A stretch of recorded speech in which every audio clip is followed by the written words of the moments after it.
한국 역사에 빛나는 사람들이 많이 있지만은 근대에 한 사람을 저에게 선택하라고 한다면 이승만 박사를 저는 얘기하고 싶습니다. 제가 수년 전에 하와이에 부흥회를 갔는데 침례교회를 갔습니다. 그런데 그 침례교회 나이 많은 여자 목사님이 그 이름을 프란체스카 오 목사로 이렇게 불렀어요. 그리고 식당에서 밥을 먹고 그 남은 그 반찬 있잖아요. 김치라든가 뭐 이런 것들을 다 싸갑니다. 그래서 아니 목사님 왜 이렇게 싸가냐 물어보니까 이승만 대통령 내외가 하와이에 이렇게 여러분들이 아는 대로 자유당 말기에 하와이로 와서 그 시절에는 워낙 한국도 가난했지만은 이분은 가지고 온 것이 없어서 그냥 원래부터 이렇게 하와이를 떠나야 됐던 그런 마음도 없이 우리가 아는 대로 갑자기 떠나왔잖아요. 그래가지고 결국 생활이 어려워서 식당에서 이렇게 반찬을 다 걷어다가 드셨다는 거예요. 그러면서 너무 이 여자 목사님이 감동이 돼가지고 자기 이름을 프란체스카로 고쳤어요.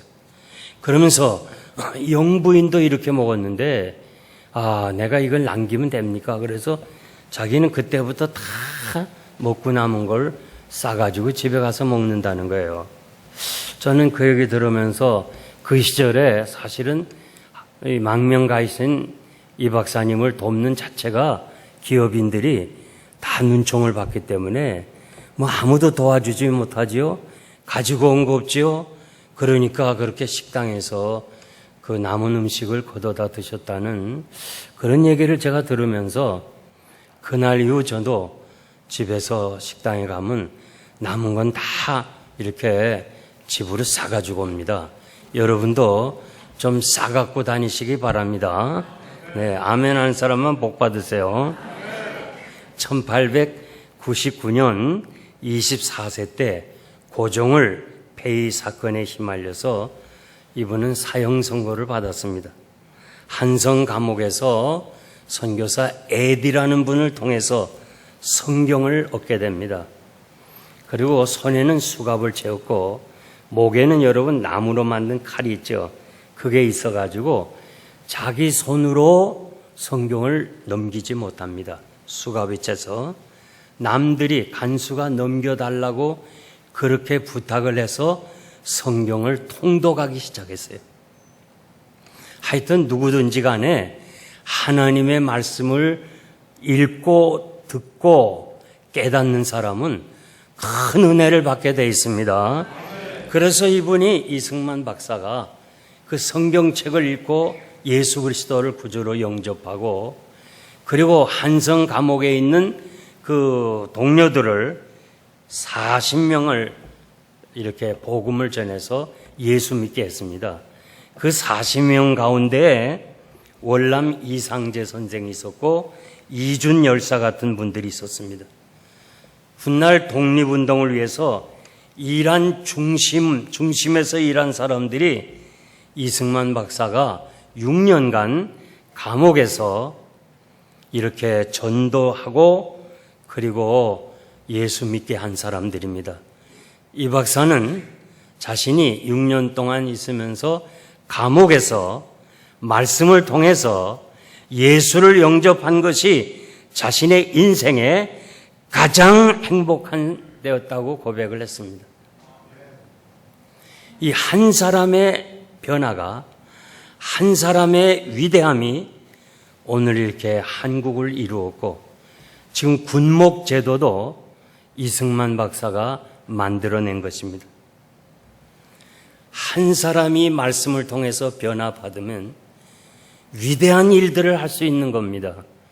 지금 우리 가운데 이렇게 소수가 있지만은 여러분 한 사람이라도 우리가 하나님 앞에서 바르게 위대하게 산다면 우리 교회가 우리 지역이 새로워질 줄 믿습니다. 오늘은 본문을 통해서 한 사람 에스라를 통해서 하나님이 역사하신 그 놀라운 일들을 살펴보겠습니다. 주전 586년에 유다 백성이 바벨론에 의해서 포로로 갑니다. 수십만이 포로로 잡혀갑니다. 스룹바벨이 1차 귀국을 했습니다. 그래서 예루살렘 성전을 재건하고 그리고 무너진 성벽을 개축하였습니다. 에스라는 제사장으로서 아닥사스 왕의 사랑을 받은 특별한 지위와 대우를 받은 사람입니다. 그는 왕의 도움과 허락으로 두 번째 예루살렘으로 귀환하는 백성을 인도하게 되었습니다. 그것이 본문의 내용입니다. 에스라와 함께 귀환한 백성은 남자만 1773명이라고 그랬습니다. 그러니까 가족을 합치면 수천 명이 되는데 한 사람 에스라를 통해서, 여러분 잘 들어야 돼요. 한 사람 에스라를 통해서 그 많은 수천 명 되는 사람이 그 험한 길을 평탄하게 갔다는 사실을 여러분들에게 말씀드리면서, 오늘 이 국가적으로나 여러 가지 사회적으로 교회적으로도 참 안정이 안 돼 있고 어려운 때, 오늘 이 자리에 참석한 여러분 한 사람이 에스라와 같은 이런 사명감을 가진다면 이 교회가 새로워질 줄 믿습니다. 그래서 저는 이 교회를 오면서 참 무슨 말씀을 전할까 이렇게 묵상하면서 내일은 건강한 교회에 대해서 이렇게 말씀을 전하려고 그러고, 오늘은 또 여러 가지 문제를 해결한 것을 어떻게 하면 해결할 것인가 그 말씀을 전하려고 그랬는데, 혹시 제가 어제까지 대형교회에서 집회를 하고 와서 혹시 한 사람이라도 오시면 제가 오늘 설교할 거를 그 교회에서 했거든요.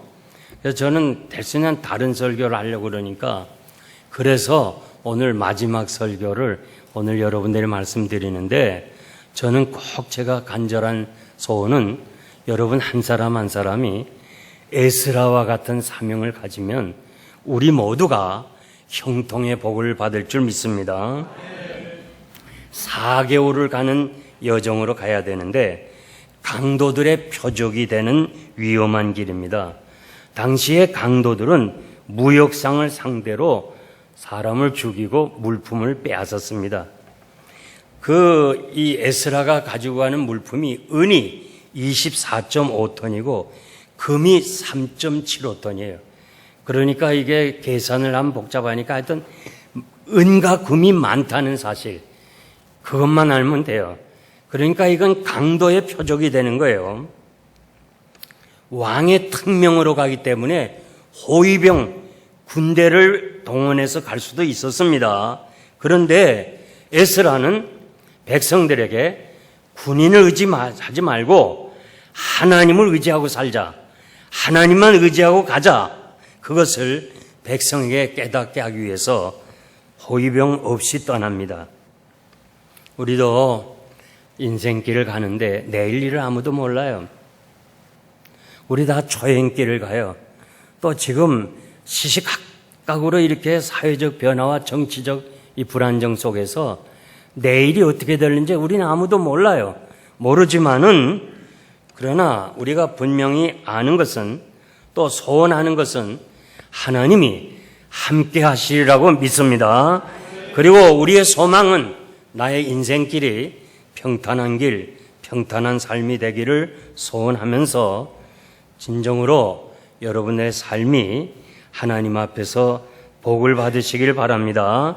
그래서 오늘 에스라를 통해서 한 위대한 사람, 한 사람을 통해서 백성들이 평탄한 길을 걸은 것을 보면서 여러분 한 사람 한 사람이 에스라와 같은 사람 되기를 바랍니다. 첫째로 생각하면서 살았어요. 한번 따라합시다. 생각하면서 삽시다. 좀 더 크게 생각하면서 삽시다. 15절 보니까 내가 무리를 아화바 강가에 모으고 거기서 3일 동안 장막에 유하며 제사장들을 살핀즉 그 중에 레위 자손이 하나도 없는지라. 지금 바벨론 땅을 떠났어요. 9일 동안 이제 고국으로 돌아가다가 아화와 강가에서 잠시 쉽니다. 강변에서 쉬면서 생각을 해보니까 이 남자만 1700명이 넘는 가운데 레위 자손이 하나도 없어요. 지금 이 에스라가 왜 귀국하는 거 아니? 성전을 회복하러 가는데 성전에서 봉사하는 사람은 아무나 하는 거 아니에요. 레위 자손이 해야 돼요. 그 성막의 기구도 다 레위 자손이 움직여야 되는데 그 중요한 목적을 향해서 가는 이 제사장인 에스라가 레위 사람이 한 사람도 없단 말이에요. 그래서 결국 그는 이거 내가 실수했구나. 바벨론 생활 오래 하면서 레위인의 중요성을 잃어버렸어요. 그리고 또 레위인도 이렇게 다 그냥 외국에 살다 보니까 이 70여 년을 이렇게 살다 보니까 그냥 그 사명도 다 잊어버렸어요. 그래서 속히 족장들을 뽑아서 가까운 가시바라는 지방에 유대인이 많이 살았기 때문에 그곳에 가서 긴급하게 레위인을 불렀어요. 그래서 38명을 선택을 했어요. 그리고 그 레위 사람을 도와줄 아무나 돕는 거 아니니까 느디딤 사람 220명을 데리고 왔어요. 이 강변에서 쉬면서 생각을 하게 되었고 생각하면서 문제를 찾았고 그리고 문제를 해결했어요. 저는 이 사실이 매우 중요한 교훈을 준다고 생각합니다.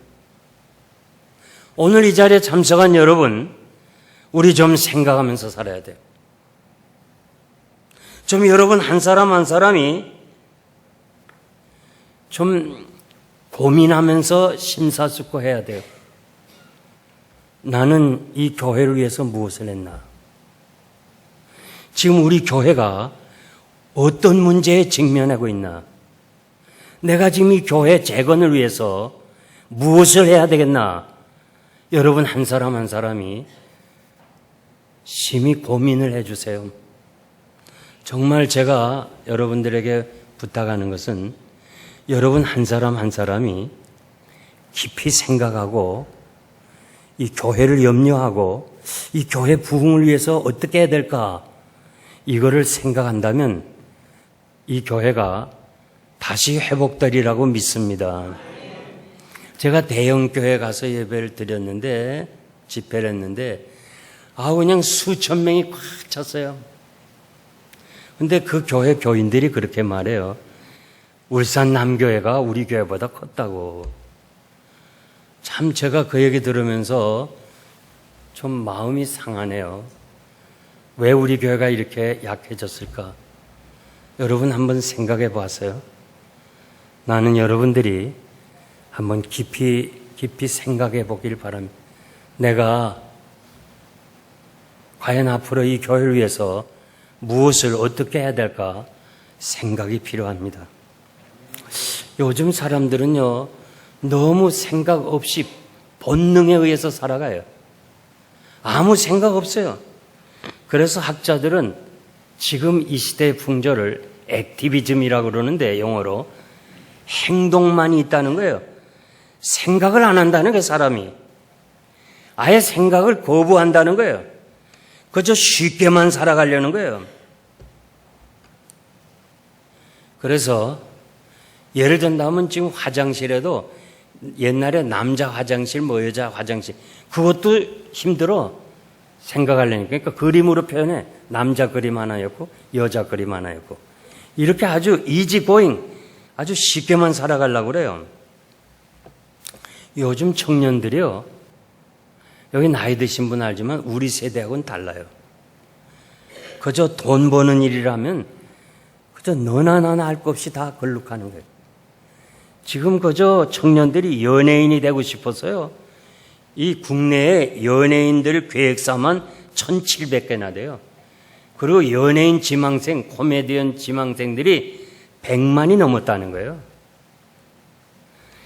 한때 말이에요. 호준이라는 연속극 때문에 한의과에 학생들이 많이 지원해가지고 너도 나도 한의사가 되겠다고 그랬어요.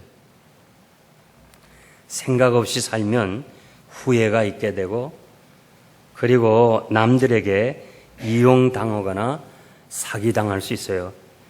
에서는 생각 없이 산 사람의 제일 먼저 대표적인 사람이에요. 그래서 하나님이 주신 장자의 기업을 팥죽 한 그릇으로 팔아먹었어요. 이건 말이나 돼요? 하나님이 주시는 장자의 기업이 얼마나 위대한지 이거를 알면서도요, 생각을 안 하니까 당장에 지금 배가 고픈 게 문제지. 장차 하나님 앞에 받을 축복은 관계없다 하면서 팥죽 한 그릇을 팔았어요. 인생은 한 번밖에 없어요. one way입니다. 그냥 한 번 가면 다시 못 와요. 직선적이에요. 돌고 도는 인생이 아니에요. 여러분들이 바둑을 하는 사람은요, 복기라는 거 알아요? 복기. 복기는 바둑을 치잖아요. 그러면 기사가 다시 앉아서 그 바둑알을 놔요. 그게 350알이 되는데 그거를 다 하나씩 하나씩 놔요. 아주 정확하게 놔요. 상대 거, 내 거.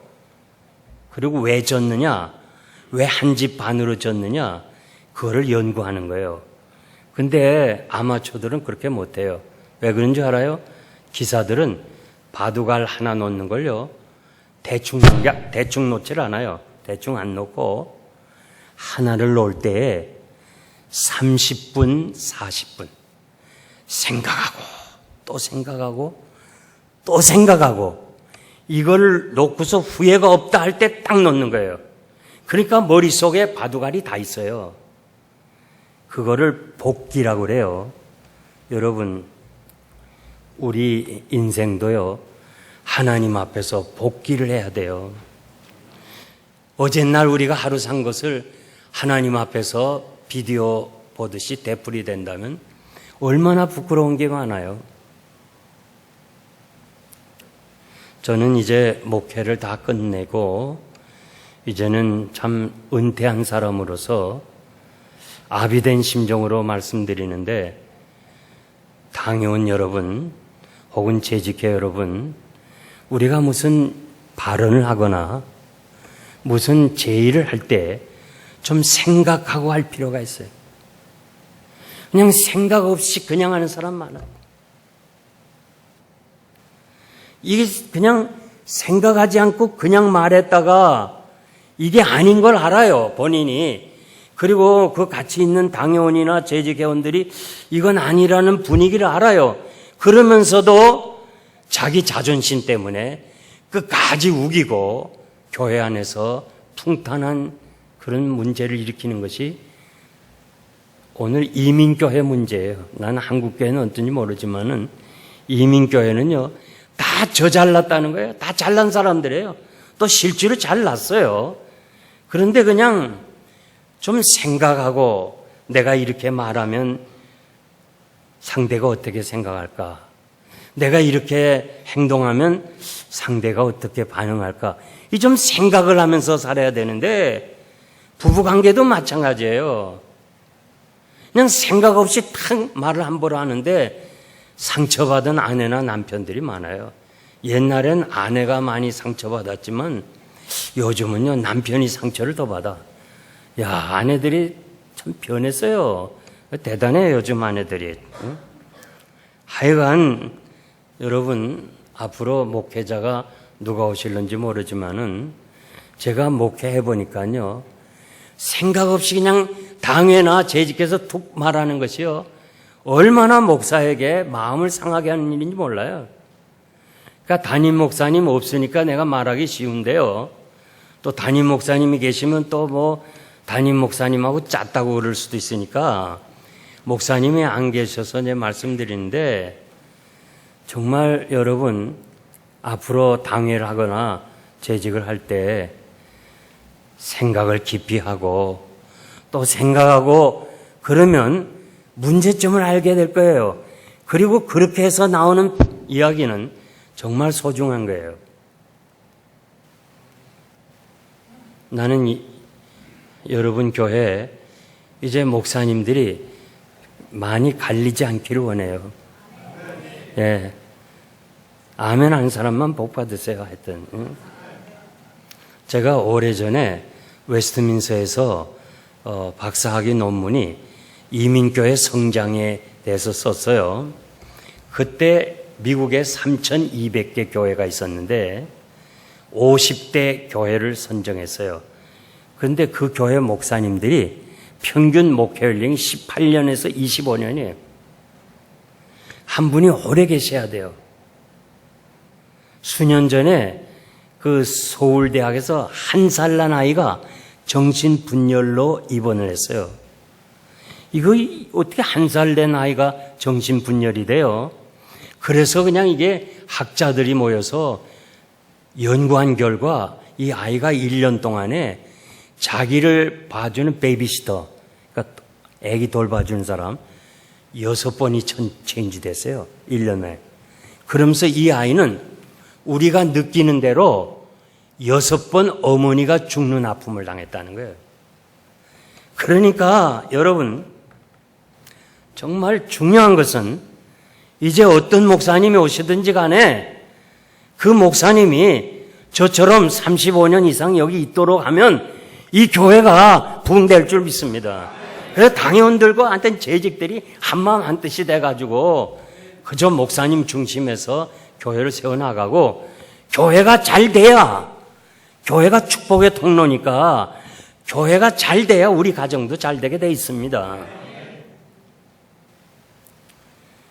우리가 가끔 한적한 기도원에 가서 자신의 살아온 삶을 뒤돌아볼 필요가 있어요. 나는 내가 지금까지 어떻게 살았는가? 그리고 남은 길을 어떻게 살까? 내가 오늘이라도 하나님 앞에 서면 내가 무엇이라고 자랑할 것이 있겠는가? 내가 남에게 유익을 주며 살았는가? 상처를 주고 살았는가? 한번 생각해 볼 필요가 있어요. 제가 구암제일교회 2대 담임이었고 1대 담임 이학인 목사님이 개척하고 22년 사역을 했어요. 그리고 LA로 이사를 갔어요. 아들 따라. 그분이 84세, 제가 LA에서 만났어요. 그랬더니 이 목사님, 내가 잘못한 거 많지요? 용서해 주세요. 그래요. 아니 목사님, 무슨 말씀을 그렇게 하십니까? 목사님이 내게 잘못한 것이 있다니요? 아이고, 무슨 그런 말씀 하지 마세요. 아니야, 나 그런 말을 듣고 싶어 그런 거 아니야. 나는 기억을 못해도 이 목사는 기억할 게 있을 거야. 나 좀 용서해줘요. 용서해줘요. 자꾸 그래. 아니 목사님 왜 그러세요? 나 말이야, 언제 하나님이 부르실는지 몰라. 내 나이 84이야. 나 깨끗하게 살고 가고 싶어. 나는 잊어버렸지만은 아마 이 목사는 기억할 거 있을 거야. 용서해줘요. 이학인 목사님은 어느 날 자신이 깨달았어요. 생각했어요. 야, 내가 이대로 하나님 앞에 가면 되겠나? 내가 찾아갈 수는 없지만은 나를 찾아온 사람에게 용서를 구해야 되겠다. 그래서 누구나 만나면 용서를 구했어요. 나 깨끗이 살다 가고 싶어. 그러더니요, 104살까지 살았어요. 104살까지. 야, 아무도 안 놀래는군요. 하여튼 뭐, 나는 여러분 안 놀래는 거 보고 놀래는데, 요즘 뭐 100세 세대라고 막 그러지만요, 이 104살까지 철저하게 정신이 강했고요. 주일날 아들이 교회 갔다 오고 나서 보니까 아버지가 침대에서 내려서 무릎 꿇고 기도하고 있었어요. 아버지 기도하세요? 대답이 없어. 그래서 아버지 저희들 왔어요. 대답이 없어. 그래서 아버지 하니까 기도하는 모습으로 넘어졌어요. 아들, 딸, 며느리들이 너무너무 감동이 돼서 제가 집례하러 LA를 갔잖아요. 그 얘기 들으면서도요, 나도 언젠가 떠날 때 이학인 목사님처럼 떠나면 얼마나 좋을까. 네, 그래서 저도 지금 가끔 만나는 사람에게 먼저 문안을 합니다. 여러분, 오늘 집에 돌아가실 때요, 부부가 오셨으면 한번 물어보세요. 꼭 물어보세요. 여보, 내 잘못한 건 많지? 막 나올 거예요. 막 나올 거예요. 네? 집에 가서요, 애들한테 물어봐요. 막 나올 거예요. 여러분, 한번 생각하고 다시 출발해요. 우리 정말 이 소수가 모였지만은요, 한 사람 한 사람 에스라같이 그냥 너무 바쁘다 보니까 성전을 재건하러 가면서 성막에서 일하는 사람을 그냥 잊어버리고 왔다고요. 9일 만에 생각한 끝에 알아낸 거예요. 여러분, 이번 기회에 좀 생각하면서 내가 많은 부분에서 잘못된 거 많이 있었구나. 좀 새롭게 고치고 가정이 회복하고 교회가 회복되기를 바랍니다. 사람이 하루에 3번씩만 자기를 돌아보고 생각하면 참 훌륭한 사람이 된대요. 자기 반성이 중요해요. 생각해 보면요, 무엇인가 부족한 거, 잘못된 것이 많이 나와요. 내 눈으로 직접 보았다고 해서 단언하지만 깊이 생각해 보면 잘못 볼 수도 있어요. 내가 직접 경험했다고 주장하지만 깊이 생각하면 그것이 전부가 아닌 것을 알 수 있어요. 유능한 산부인과 의사가 있었는데요, 이분은 환자들에게 6개월마다 정기 진단을 해라 그랬어요. 정기적으로 6개월마다. 늦어도 1년은 해야 된다. 6개월이면 좋지만은 6개월에 못 오면 1년은 꼭 오라. 그래야 부인병이 없다는 거, 암에 안 걸린다는 거, 그런 얘기를 했는데요. 진작 아내가 아파서 병원에 들어왔는데 아내는 10년을 정기 진단을 안 했어요. 남들에게는 그냥 6개월에 한 번씩 하라고 해놓고 사랑하는 아내에게는 10년을 정기 진단을 안 해서 아내가 세상을 떠난 후에 이분은 나는 생각 없이 살아왔다, 그렇게 얘기를 하는 거예요. 여러분, 깊이 생각하고 생각까지 하시는 하나님 앞에서 우리 생각도 바르게 해서 위의 것을 생각하고 주님 생각하고, 그래서 생각 잘해가지고 우리 울산 남교회가 이번에 이런 기회를 통해서 회복되기를 바랍니다. 그 다음에 두 번째, 기도하면서 살아야 돼요. 한번 따라합시다. 기도하면서 삽시다. 21절 보니까 때에 내가 아와 강가에서 금식을 선포하고 우리의 가는 길이 평탄하게 해달라고 간구했습니다. 에스라는 지금 성전 재건을 위해서 금과 은을 많이 받아가지고 가는데, 자, 왕에게 당연히 호위병을 요구할 수 있었습니다. 그런데 그가 평소에 왕에게 이렇게 말했어요. 하나님은 우리를 도와주십니다. 하나님은 우리가 어디 가든지 임마누엘 되십니다. 우리의 길을 안내하십니다. 우리는 하나님의 보호하심 속에 삽니다. 이렇게 말을 해놓고 왕에게 진작 예루살렘으로 가는데 좀 호위병 주세요, 그렇게 말할 수가 없었어요. 안 그래요?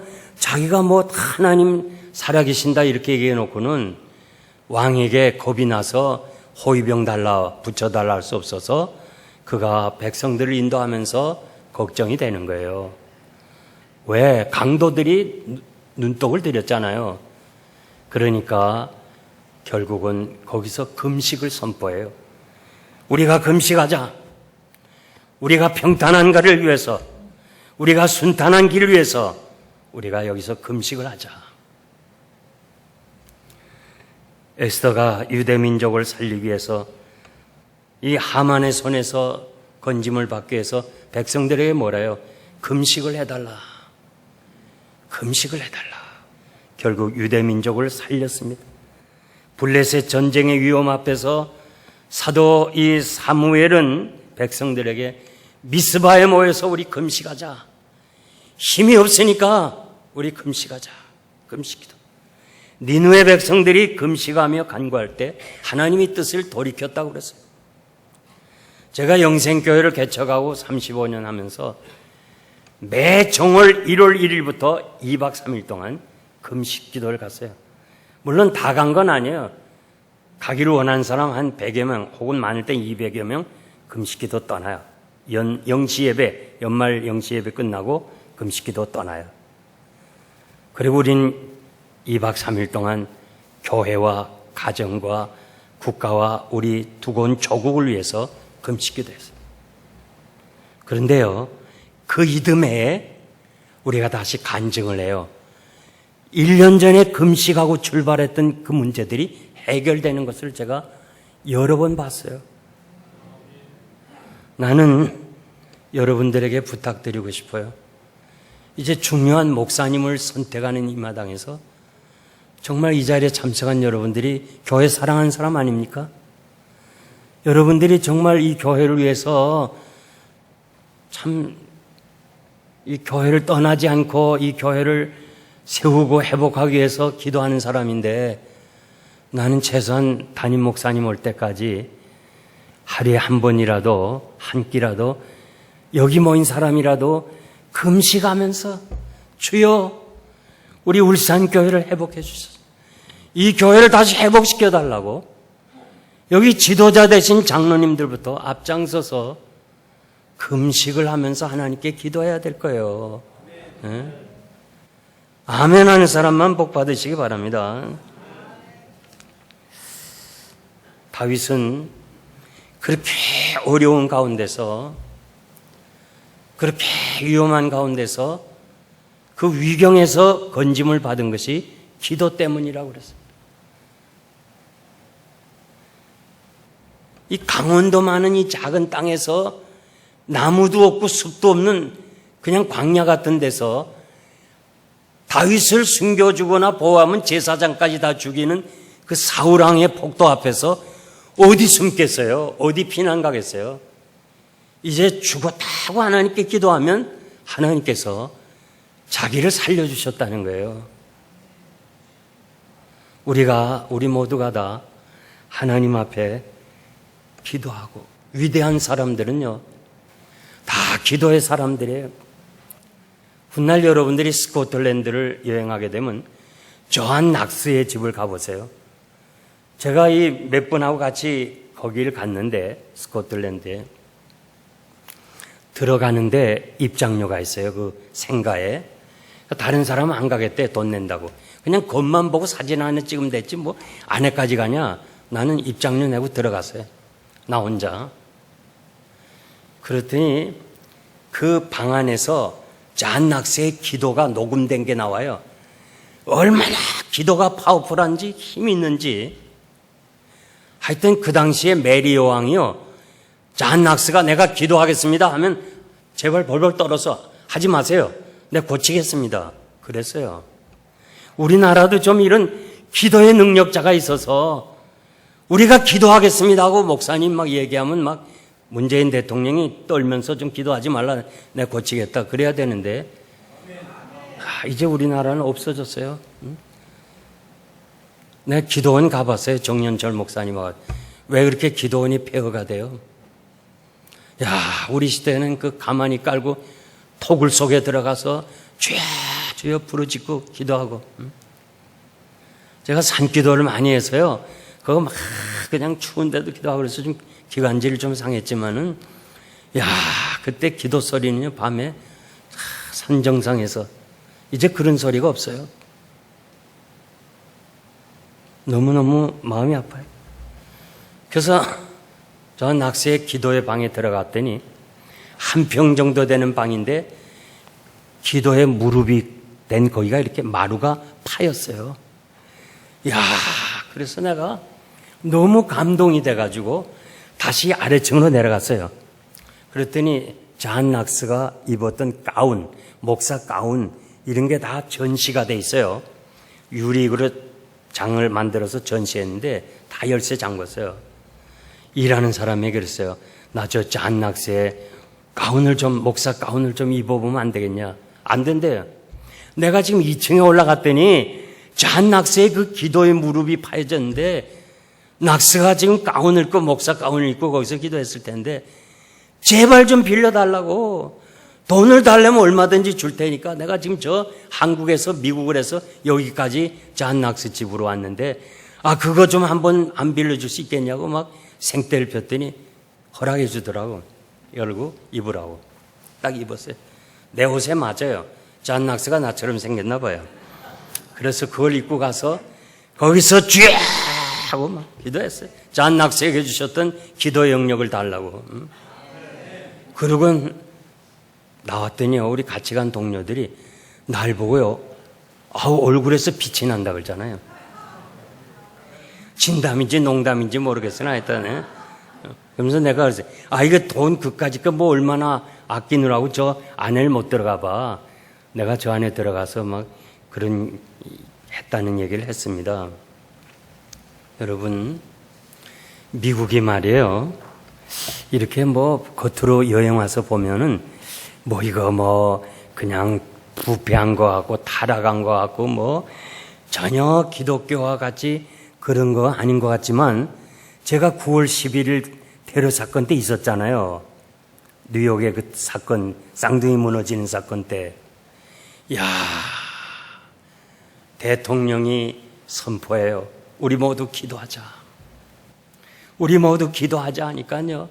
심지어 뭐 하여튼 국회 뭐 하여튼 모든 공무원은 물론이지만은 우리가 살고 있는 그 타운십, 그 열고 말하면 이제 구청, 그리고 뭐 동 사무소, 이런 데서도 전부 모여 기도하는 거예요.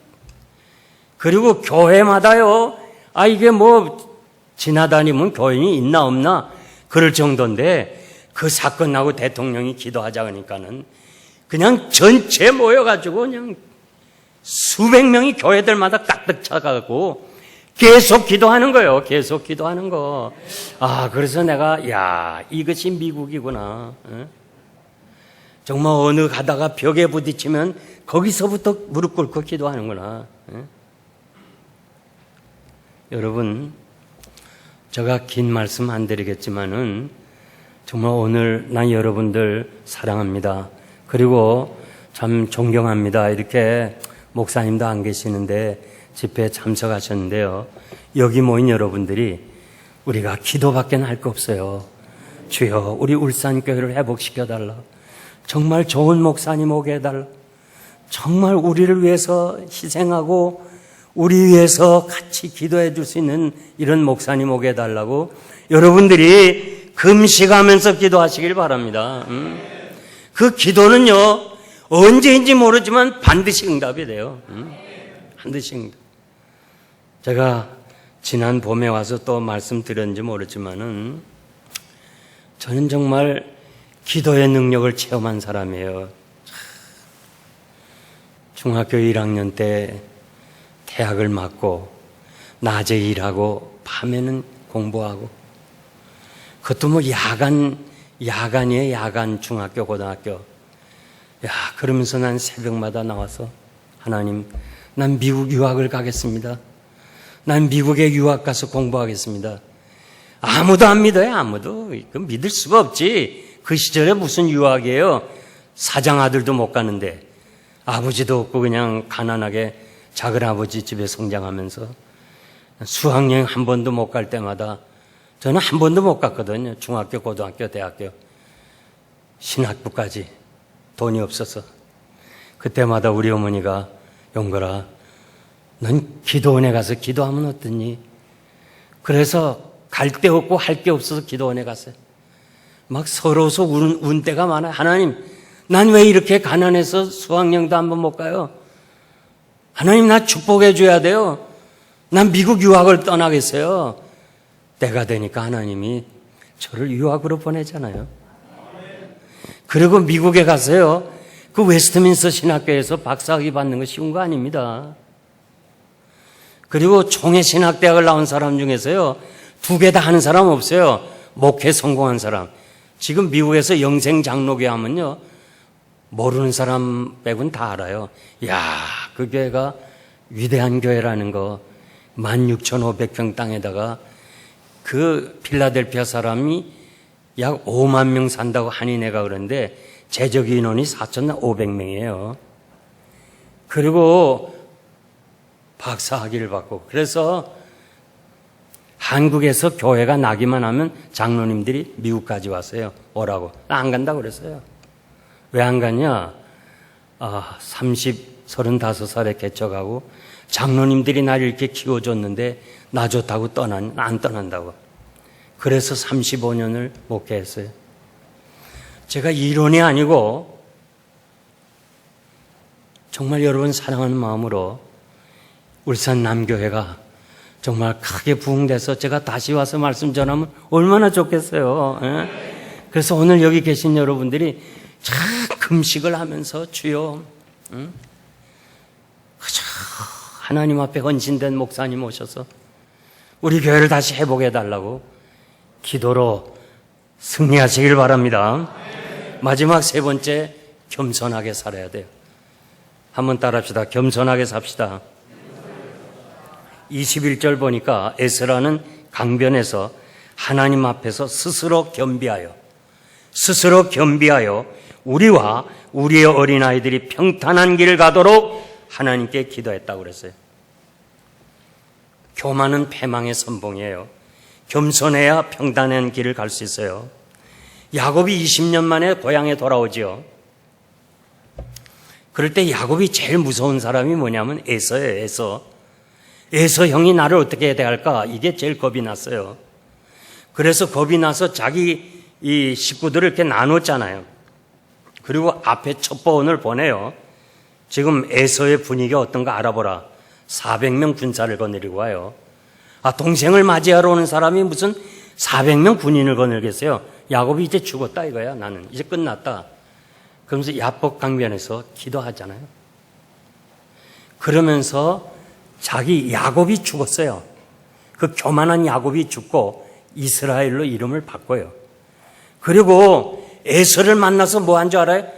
큰절을 7번 했어요. 큰절을 7번.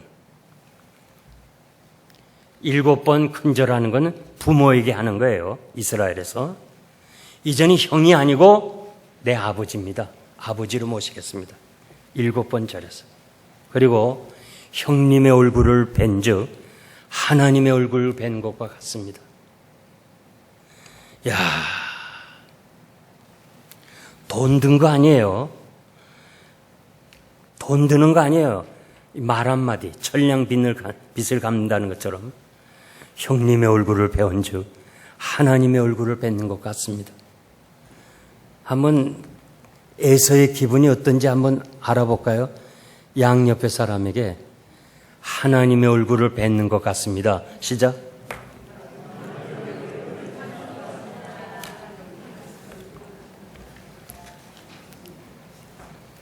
뭐 돈 준 거 아니에요. 선물 주려고 미리 좋은 거 갖다 놨는데 에서가 아니야, 나 필요 없어. 너 다 가져. 20년 동안 칼을 갈았어요. 너 내 축복을 뺏어간 놈이지. 좋다, 너 죽인다. 이렇게 왔던 사람이 상대가 겸손하니까요. 말 한마디에 천냥빚을 갚는 것처럼 하나님을 보는 것 같습니다 하고 그냥 부모처럼 모시겠습니다. 7번 절하니까 문제가 다 해결됐어요. 여러분, 우리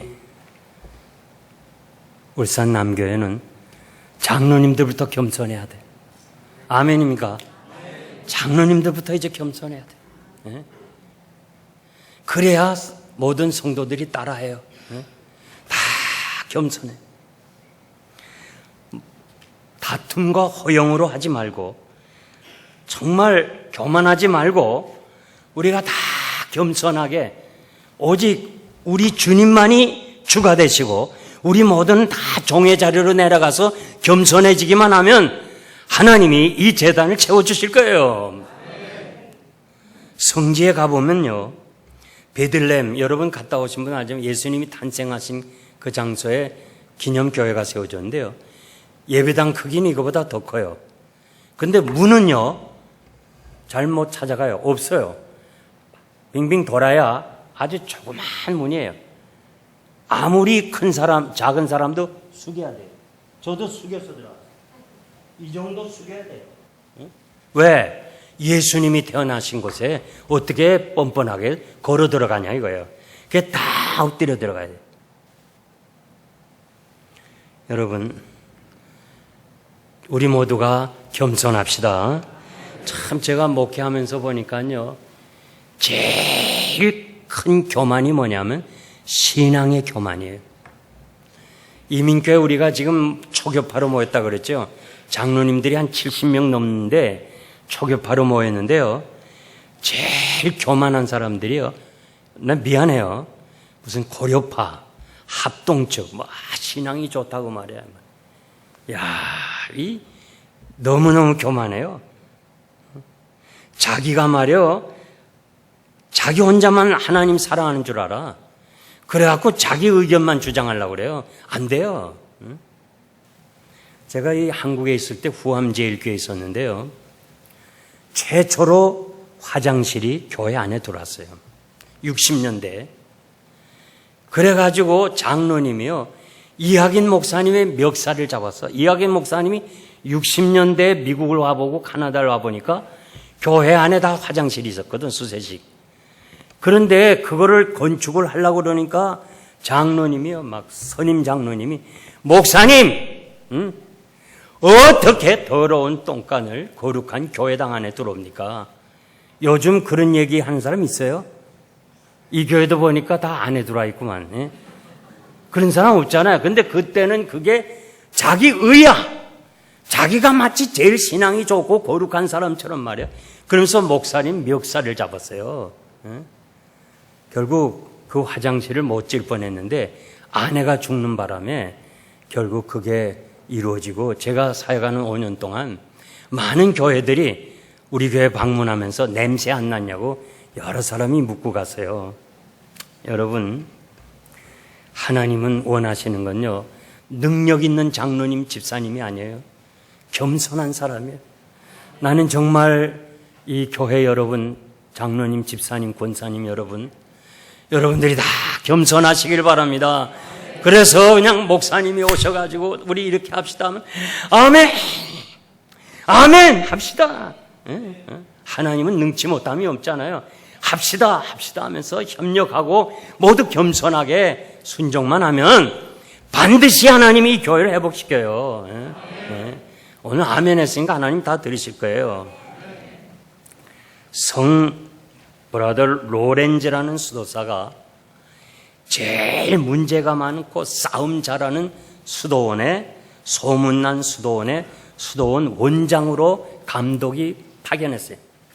그 로렌즈 이 수도사가 거길 들어가 보니까 백발이 성성한 노사도가 온 걸 보고 이 젊은 수도사들이, 아이고 노사도가 왔구만, 노수도사가 와서 우리 수도원의 전통은 여기 들어오는 사람 먼저 부엌에 가서 그릇을 닦아야 돼, 식당에서 일을 해야 돼 하면서 노수도사를, 원장으로 파견받은 로렌즈를 식당 가서 일하게 했어요.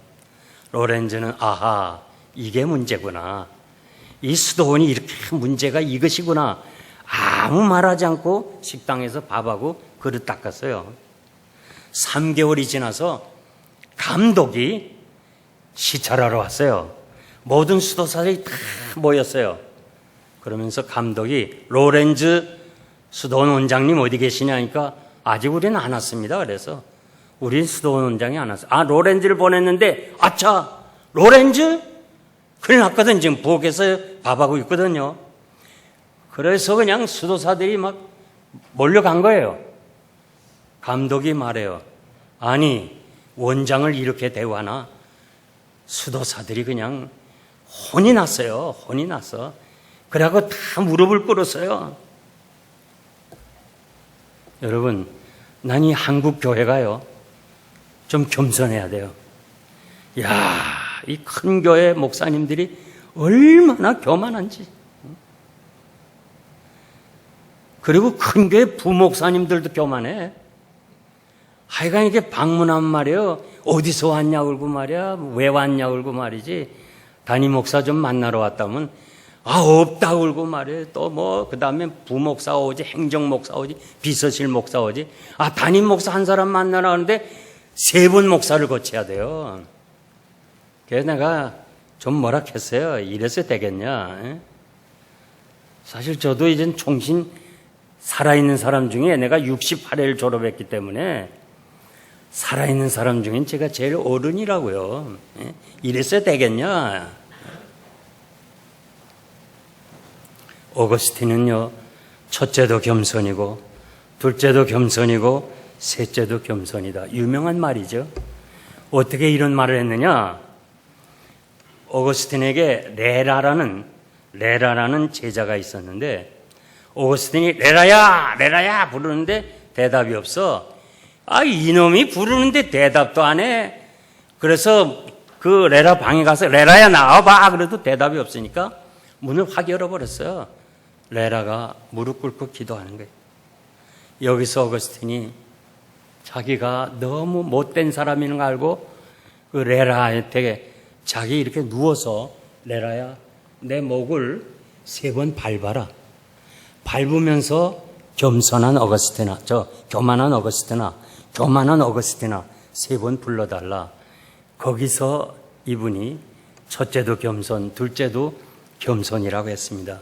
여러분, 오늘 이 자리에 참석하신 존경하는 장로님 여러분, 집사님, 권사님 여러분, 우리 모두 겸손해요. 그래서 우리가 겸손으로 다 무장해서 그저 나이 어린 목사님이 오신다 할지라도, 저도 31에 위임 목사가 됐거든요. 후암제 이렇게.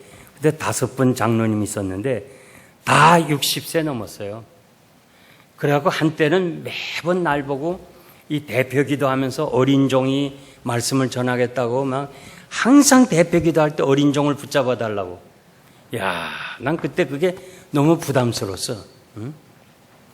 그래서 30대 목사님이 올지 누가 올지 모르지만은 어린 종이라 하지 말고 하나님의 종으로 모시기를 바랍니다. 그래서 그때는 사실 어린 종이 싫었어요. 그런데 지금은 어린 종이라고 부르는 사람 하나도 없어요. 그리고 제가 작년에 어느 미국의 부흥회에 갔는데 대표 기도하시는 장로님이 노종이 말씀 전하겠다고 그래서 어린 종하고 노종이 이렇게 간격이 짧은가 그렇게 생각했는데 아무쪼록 여러분들은 겸손으로 허리를 동이시기를 바랍니다. 이제 말씀을 맺겠습니다. 나 같은 이런 평범한 교인이 위대한 사람이 될 수 있나? 난 뭐 이런 사람이 내가 위대한 사람이 될 수 있느냐? 이렇게 묻는다면 난 될 수 있다고 말하고 싶어요. 여러분 정말이에요. 양옆의 사람에게 정말 꼭 축복해 주세요. 위대한 사람이 될 수 있습니다. 시작.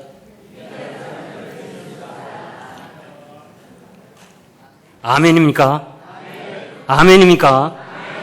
난 여러분 한 사람 한 사람을 통해서 이 교회가 성도들이 평탄하고 행복하고 아름다운 신앙을 이어갈 줄 믿습니다. 오늘 이 자리에 참석한 여러분들만이라도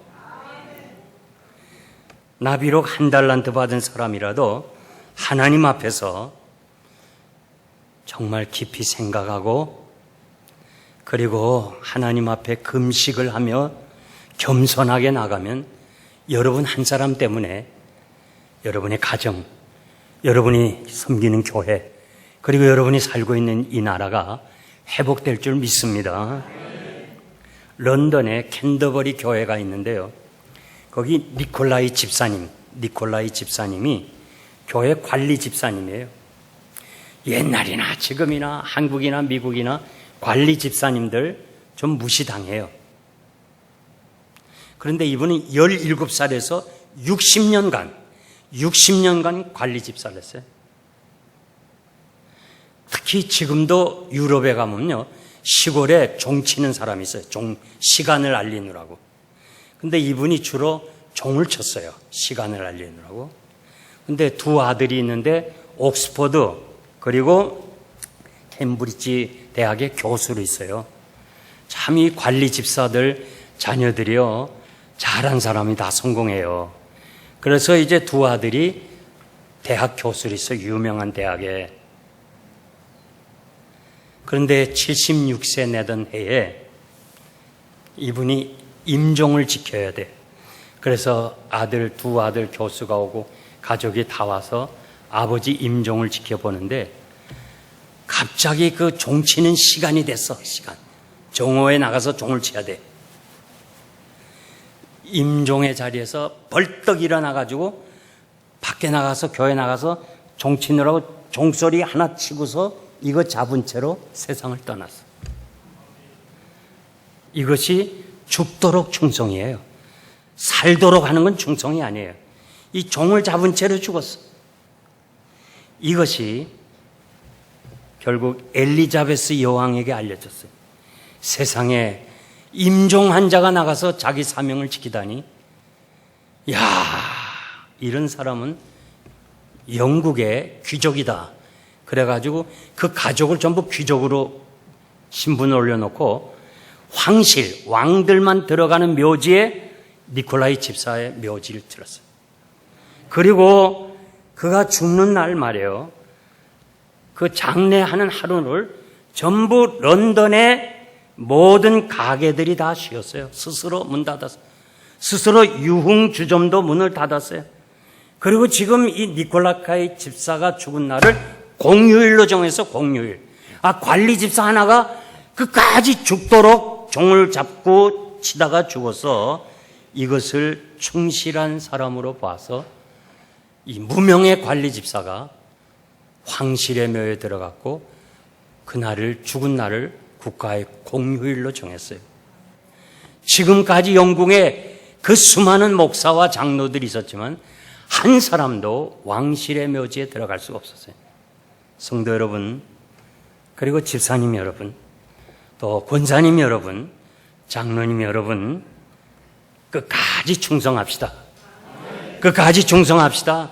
하나님이 여러분을 인정하면 위대한 사람이 되고 여러분 한 사람 한 사람 때문에 이 교회가 다시 살아나요. 이 교회가 다시 회복되는 거예요. 그리고 우리가 지금 사는 이 민족, 이 국가, 이것이 회복되리라고 믿습니다. 그래서 오늘 이 자리에 참석한 여러분들이 정말 이 중요한 시점에서 담임 목사님을 구하는 이 귀한 시점에서 정말 목사님도 안 계시는데 여러분들이 이렇게 많이 나왔다는 건 너무 감사하고 하나님 앞에서 에스라와 같이 나 한 사람이라도 하나님 앞에 바로 설 때 나로 인하여 우리 가정이, 우리 교회가 평탄한 길, 형통한 사람이 될 줄 믿습니다. 기도하겠습니다. 하나님 아버지, 감사합니다. 이 저녁에 주여 저희들이 한 사람 에스라를 생각했습니다. 이 한 사람 에스라를 통해서 그 4개월을 가야 되는 위험한 길을 평탄하게 간 것처럼 정말 자신도 모르게 너무 급해가지고 빨리빨리 살다 보니까 가장 중요한 것을 잃어버리고 아하강변에서 깊이 생각함으로 내가 이렇게 중요한 일을 잊어버렸구나. 레위 자손이 아무도 없구나. 성막에 가서 일해야 될 사람이 없구나. 생각해서 그 문제를 해결한 것처럼 우리 깊이 우리 자신을 생각하고 나는 이 교회를 위해서 무엇을 했는가? 내가 목사님을 청빙하느라고 무엇을 했는가? 내가 이 교회를 위해서 얼마나 섬겼는가? 그리고 내가 지금까지 지나온 생애가 어떻게 살아왔는가? 깊이 생각하고 남은 생애는 좀 더 바르게 살게 하시고 이 어려운 때에 금식을 선포하고 주여 우리 교회 가장 좋은 목사님, 가장 귀한 목사님을 보내달라고 여러분들이 금식을 하고 그리고 장로님과 모든 성도님들이 다 겸손해서 우리 모두가 다 겸손한 자리로 내려가서 하나님이 원하시는 아름다운 교회로 세워지게 하여 주시옵소서. 돌아가는 길을 하나님 축복해 주시기를 간절히 바라옵고 예수님의 이름으로 기도합니다. 아멘.